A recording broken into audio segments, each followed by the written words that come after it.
tout le monde. Il y a 3 ans, j'ai reçu une lettre qui était signée d'un certain monsieur Jacques Attali et qui m'invitait à venir parler avec des speakers de prestige d'une association que je venais à peine de créer et dans laquelle il y avait 15 membres. Alors, je vous avoue, je me suis vraiment demandé comment ils avaient trouvé mon adresse.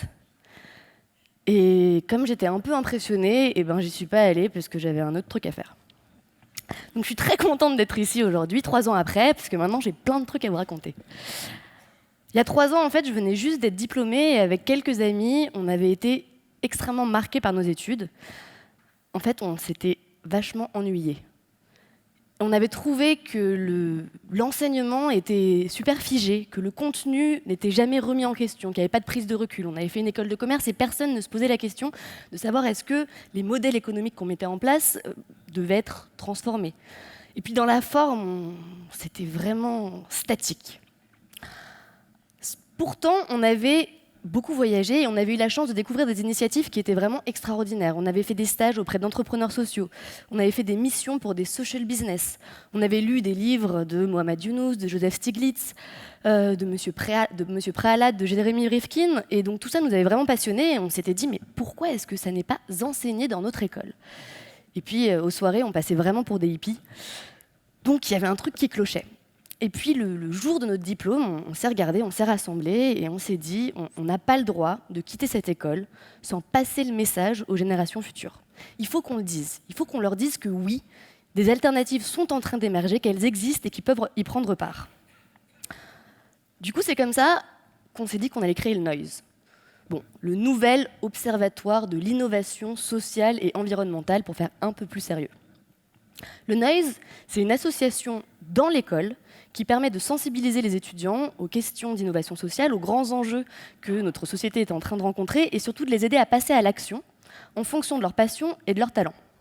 Alors, il faut dire que ça n'a pas été très simple à mettre en place. Il faut que vous imaginiez, donc il y a 3 ans, en 2012, vous nous imaginez diplômés, arriver le jour de la rentrée à l'événement qui permet aux associations de se présenter. Donc on est dans un grand hall, il y a une 30aine d'associations étudiantes un peu partout qui sont là pour essayer de recruter les nouveaux membres. Et puis nous, on a une association qui n'existe pas, qui est toute nouvelle, dont personne n'a jamais entendu parler. Donc on prend notre table, nos 2 chaises, des bonbons, des ballons. On avait même fait des flyers en forme de cocotte en papier, parce qu'on s'était dit que c'était cool. Et puis voilà, on commence le recrutement pour donc le Noise. Puis ça commence, les étudiants arrivent, et puis on est là, oui, bonjour, je m'appelle Maëva. Ah, tu veux l'association du ski club? Oui, c'est par là-bas, pas de problème. Puis ça continue, bonjour, oui, nous c'est le Noise. Ah, tu fais du piano? Ah non, désolé, l'association de musique, elle est au fond de la salle. Puis ça passe, rien ne se passe, et là, heureusement, on avait notre arme secrète. On avait des ballons, mais on avait des ballons d'hélium. Et donc là, tout a commencé. Ça te dirait de changer le monde, c'est hyper cool, tu vois. Si c'est la crise, c'est pas un problème, il suffit juste que tu crées ton job et tu trouveras des solutions. Grâce à ça, on a quand même réussi à recruter 15 membres. Oui, ça finit par s'arrêter au bout d'un moment, mais ça continue un petit peu. Ça marche, hein. Ça vous dit de rejoindre le Noise? Donc on a recruté 15 membres, et là c'était parti. On leur a tout raconté. Le microcrédit, la microfinance, l'impact investing, la démocratie participative, l'entrepreneuriat social, le social business, l'art thérapeutique, la mindfulness, on y est allé à fond. On leur a tout raconté. Au bout de 3 mois, on leur avait raconté 5 ans d'expérience. Et on les a rassemblés, on leur a dit « Alors, ça vous plaît, le Noise, l'association, qu'est-ce que vous avez envie de faire ?» Et là, ils nous ont dit « On m'a pas mis ma slide vide. » Ils nous ont dit qu'ils n'avaient rien compris. Tout simplement. Ils nous ont dit, franchement, il y a trop de choses, trop d'acteurs, trop de concepts, trop de buzzwords, nous on ne comprend rien, on n'a jamais travaillé, on est super jeunes et on a envie de s'engager ici et maintenant. Du coup, on a eu une idée et on leur a proposé de changer l'éducation. On a considéré qu'en tant qu'étudiants, ils étaient experts de leur éducation. Donc le Noise aujourd'hui, en fait, c'est vraiment une école dans l'école. Le principe, c'est que n'importe quel étudiant qui le souhaite peut créer un noise dans son établissement et il va donc rassembler une communauté d'étudiants avec lesquels il va transformer sa formation en fonction de différents leviers qu'on a identifiés. On a identifié 10 leviers en tout. Un des leviers, c'est la transdisciplinarité. C'est le fait de faire collaborer ensemble des étudiants qui sont de formations différentes. L'entrepreneuriat, de leur transmettre les compétences de la création de projets. Le digital, le fait de les aider à faire des ponts entre le offline et le offline et le online dans ce qu'ils apprennent. Le bien-être à l'université ou encore l'intégration de l'innovation sociale et environnementale dans les cours. Tout ça, ça permet vraiment d'imaginer une autre école qui est prise en charge par les étudiants. Et quand je suis étudiant, si je vis une année au Noise, je vais avoir 3 volets. Je vais découvrir, je vais agir et je vais inventer. Alors on me demande souvent concrètement ce que c'est que le Noise. Concrètement, c'est eux. Aujourd'hui, le Noise est dans 6 universités. Ça veut dire qu'il y a 6 étudiants un peu tarés qui, un jour, dans leur université, s'est dit « moi, je vais créer une communauté pour changer mon école ». Et ils se sont tous rassemblés. On est à l'ESCP Europe, on est à l'ESSEC, on est à l'EM Lyon, on est à AgroParisTech, on est à Sciences Po et on est à Dauphine. On sera bientôt dans des écoles de design. Tout dépendra des étudiants et évidemment, on souhaiterait être dans des facultés. Pourquoi pas dans des lycées? C'est vraiment à l'initiative des étudiants que ces modèles peuvent être répliqués. Encore une fois, on me demande des exemples concrets, donc je vous en donne avec des photos live qui datent de dimanche dernier. Ici, vous avez une formation qui est faite par les étudiants pour les étudiants. Donc, ce sont les anciennes générations qui vont former les nouvelles générations à tout un tas de modules que l'on a développés. Ici, c'est une conférence qui a eu lieu il y a quelques semaines en partenariat avec le groupe SOS qui nous a permis d'accueillir M. Joseph Stiglitz et 3 noiseurs de 3 écoles différentes qui ont pu l'interroger sur scène. Et là, vous avez 2 événements qui ont été organisés par les étudiants. Au-dessus, c'est un événement qui est la clôture d'un accompagnement de 6 mois où 30 équipes d'étudiants ont accompagné 30 projets d'entrepreneurs sociaux donc pendant 6 mois. Et en bas, un événement annuel qui a vocation à proposer des solutions pour l'éducation, des formats de 2 heures créés par les étudiants pour transformer leur école. Donc voilà, ça c'est concret. Qu'est-ce que c'est que ça? C'est très étonnant. Le Noise, c'est très étonnant. Souvent, quand on me demande de décrire ce que c'est, j'ai essayé de vous donner des exemples, mais c'est vrai que c'est flou. C'est vrai que c'est difficile à circonscrire dans une définition en particulier, parce que le Noise, c'est une onde, c'est une attitude, c'est une philosophie d'action, c'est une vibration. C'est quelque chose qui ne peut pas s'enfermer dans une main. En fait, oh là là, il y a tout qui part en vrille.